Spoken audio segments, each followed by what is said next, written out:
Jornalismo e jornalistas. Histórias de vida sob a perspectiva de quem geralmente as conta.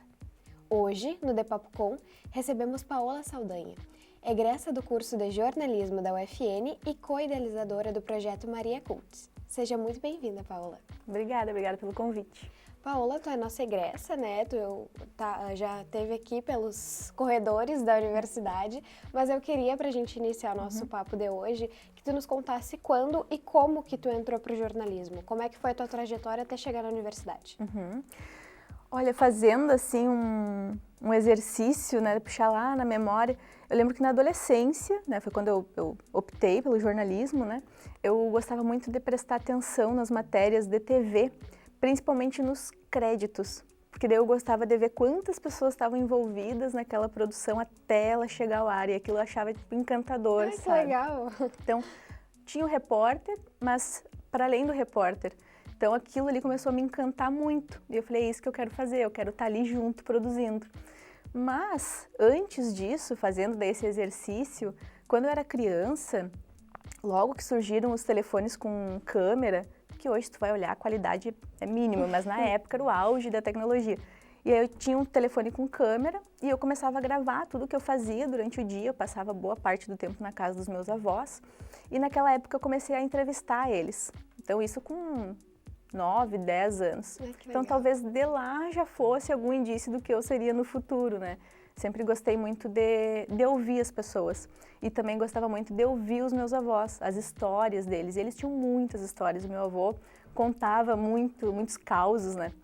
E eu gostava muito de ouvir.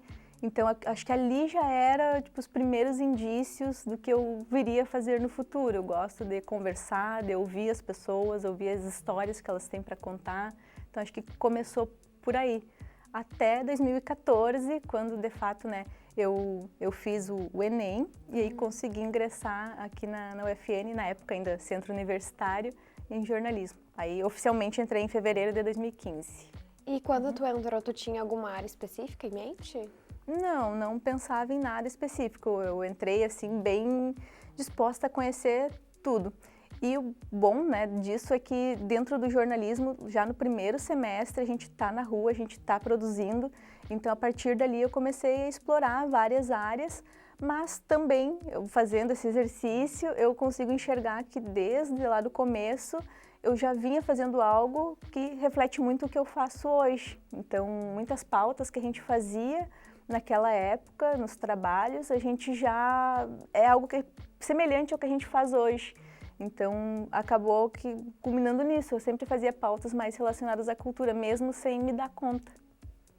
Tu já tinha mais ou menos um lado, né, uma área com a qual tu se identificava. E falando hoje, né, do que tu faz atualmente, tu e o David Pazato têm o Maria Cult, né? E como é que foi que surgiu o Maria Cult? Tu pode contar pra gente? Sim. A Maria surgiu durante a faculdade, a gente lançou o projeto em janeiro de 2020. Mas durante a faculdade, eu e o David, a gente conversava muito justamente sobre essa escassez na nossa visão desse espaço para artistas locais. Então, como eu falei desde o começo da faculdade, a gente está na rua, então a gente começa a exercitar mais esse olhar, observar mais a cidade. Então, eu não caminhava só pelas ruas da cidade, eu estava observando as pessoas, conhecendo mais. E ali a gente percebeu que muitos dos projetos, das ações que a gente via nas ruas, nas praças, pessoas que a gente trocava ideia, a gente não via essas pessoas na mídia tradicional. Então, desde lá, a gente começou a conversar sobre isso. E aí, ao longo da faculdade, eu e o David, a gente foi se aproximando, criamos uma amizade, e conforme a gente foi chegando próximo do final da faculdade, a gente pensou, bom, vamos fazer alguma coisa juntos, está terminando a faculdade, o que a gente vai fazer depois? Para além da amizade, a gente funcionava muito bem juntos, né, enquanto Como dupla, colegas. como colegas, assim, então a gente, vamos fazer algum projeto juntos.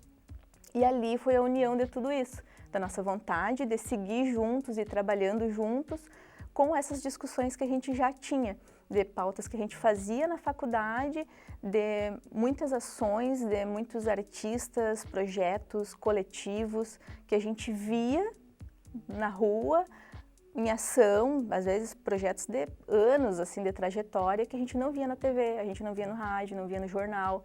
Então ali foi a união de tudo isso. E assim surgiu a Maria Cult. E hoje em dia vocês são um grande espaço, né, dentro das mídias, como no Instagram principalmente, né, do Maria Cult. Inclusive vocês já têm o prêmio de vocês, né? Sim. E para ti, assim, para ti e para o David, como é que é a importância desse projeto para a cidade? Como é que tu enxerga isso hoje? A Maria, ela ganhou uma proporção que a gente não esperava. A gente tinha enxergado, né? A gente teve essa visão, como eu falei, dessa escassez, desses espaços, mas a gente não tinha a dimensão do que isso iria se tornar. Então, quando a gente começou a produzir, em 2020, foi bem no período da pandemia. Então, a gente também teve que se adaptar, porque a gente tinha uma ideia para fazer e em 2 meses de projeto a gente teve que repensar tudo. Mas, ao mesmo tempo, os artistas também tiveram que repensar, né, o seu modo de produzir. Todo mundo foi afetado. E a gente acompanhou isso e ali a gente começou a estreitar laços, né, com esses artistas. Então, lá naquela época a gente fez o Arte no Isolamento, né, que era uma entrevista. Então, a gente fazia algumas perguntas para alguns artistas da cidade para saber como que estava sendo para eles o impacto da pandemia, não só na prática, né, que eles não podiam mais se apresentar, fazer shows, mas também como isso afetava o processo criativo deles. E também a gente fez na época o Drops da Maria, que a gente trazia sugestões, trazia dicas. Então, não tem show para ir, sei lá, por exemplo, não tem espetáculo no 13, mas tem esse curta aqui que foi produzido pelo pessoal do Santa Maria, que está disponível no YouTube, então a gente ia trazendo dicas. Sim. E ao longo dos anos a gente foi se aproximando, foi se adaptando, foi estreitando laços, né, com os artistas. E sem dúvida, se não fosse a confiança deles no nosso trabalho, a gente não tinha ganhado a proporção que a gente ganhou. Então, com o passar do tempo, essa procura foi aumentando, né, desses grupos, desses artistas, desses coletivos. E a gente foi divulgando cada vez mais e com isso surgiu o prêmio, que a ideia do prêmio não é uma competição. A gente, apesar de ter a votação, aí tem a entrega do troféu como algo simbólico, mas a gente não quer que as pessoas façam essa competição entre elas. A gente quer, na verdade, mostrar para Santa Maria tudo que está sendo produzido na cidade, boa parte de forma independente. Então, é uma forma de valorizar essas pessoas, né, e que eles também possam se olhar com mais carinho, assim, né, de serem reconhecidos, porque são artistas que trabalham todos os dias, muitas vezes fazendo outras atividades paralelas para poder se manter. Infelizmente, boa parte deles não vive da sua arte.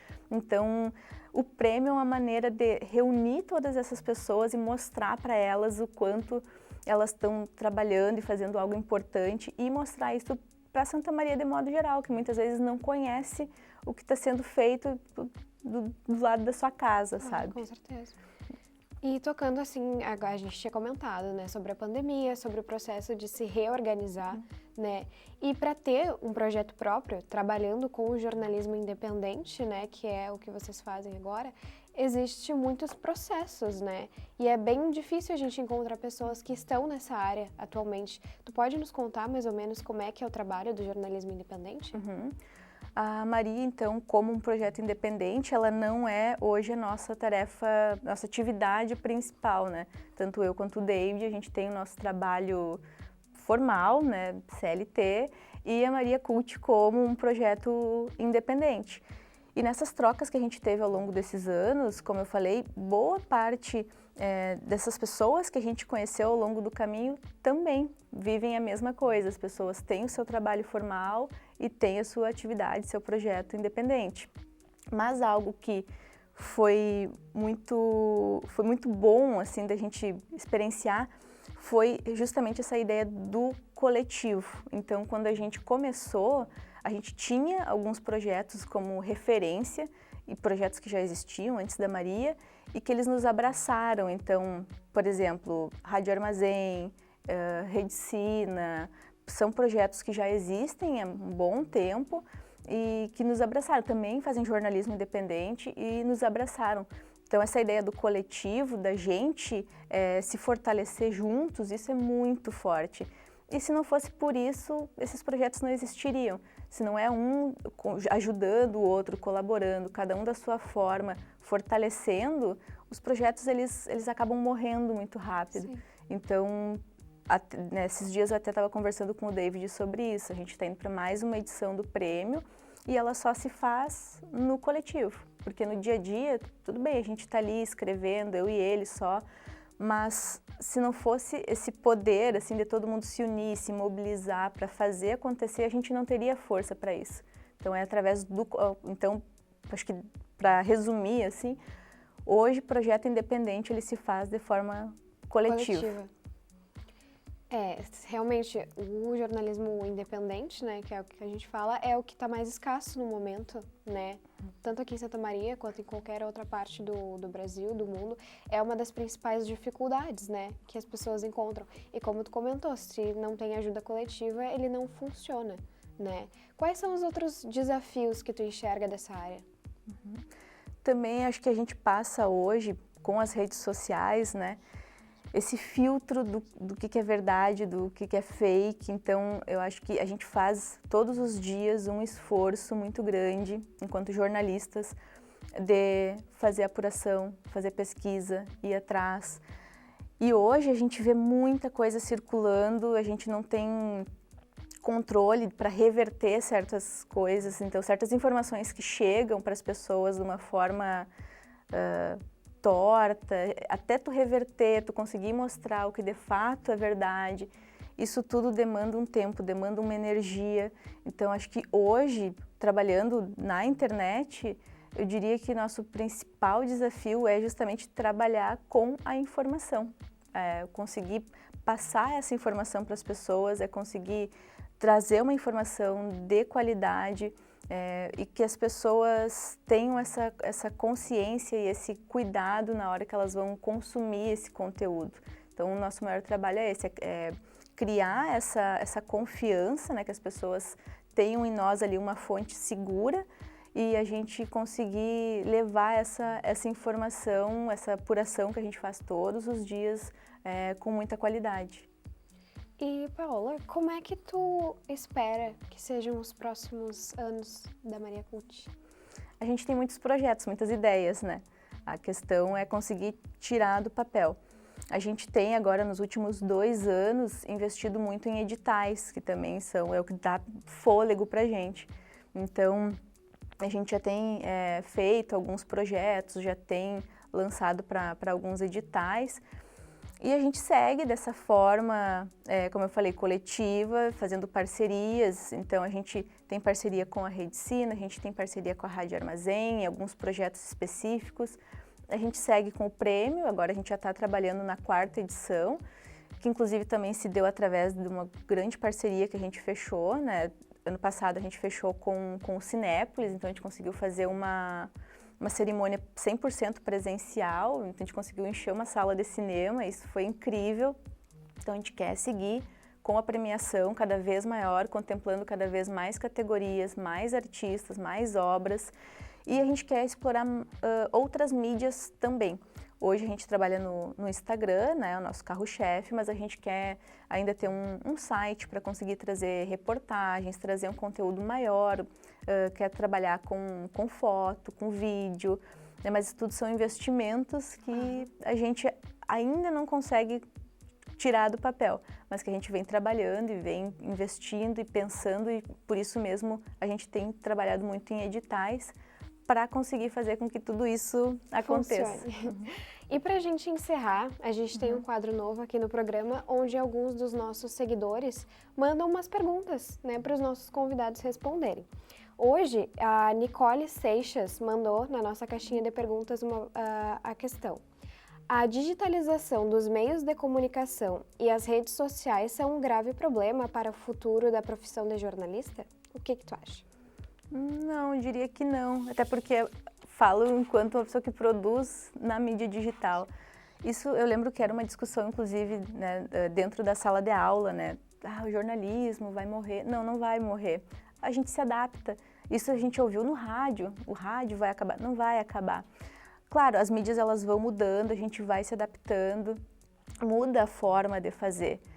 mas as pessoas elas não vão deixar de consumir. Muda a forma, mas o jornalismo segue. É difícil, não só em função da mídia, mas de outros aspectos, né? Então, a gente tem uma tarefa bem desafiadora enquanto jornalista, também dentro como uma responsabilidade social. Então, assim, desafios tem, mas isso não vai acabar. A gente vai seguir trabalhando sempre. A gente só vai se adaptando. Muito obrigada pela tua participação, tá? Por estar disponível aqui pra gente. A gente agradece muito e sempre que tu quiser, tu é sempre bem-vinda. Obrigada, eu que agradeço o convite mais uma vez. Muito feliz em voltar para minha casa, né? Obrigada. Que bom. De Papo com Paola Saldanha, egressa do curso de jornalismo da UFN e co-idealizadora do projeto Maria Cult. A cada semana batemos um papo com um jornalista de diferentes campos de atuação. Siga o Instagram do Lab 6 e do curso de jornalismo para ficar por dentro de quem são os nossos convidados. Até breve!